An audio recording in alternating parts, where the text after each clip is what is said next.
种哦。那平时会喘无？有当时啊。有当时啊。不要紧，我先给他拿来手，别个会。这样可以了吗？那天也是一来下雨，后来出太阳，跟今年天气有点像。偶尔有时候偏高，大部分是早上。哎呀。好像未来就可以，以后再。感谢，谢谢大家。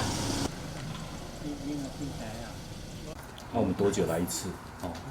这位阿公他是本身有高血压、糖尿病跟慢性肾脏病，他大概固定在这边追踪了。我们每2个月过来探访阿公一次，顺便帮他看诊继续开药。每4个月做一次检查。这个服务的话叫做居家整合医疗的到宅服务啦。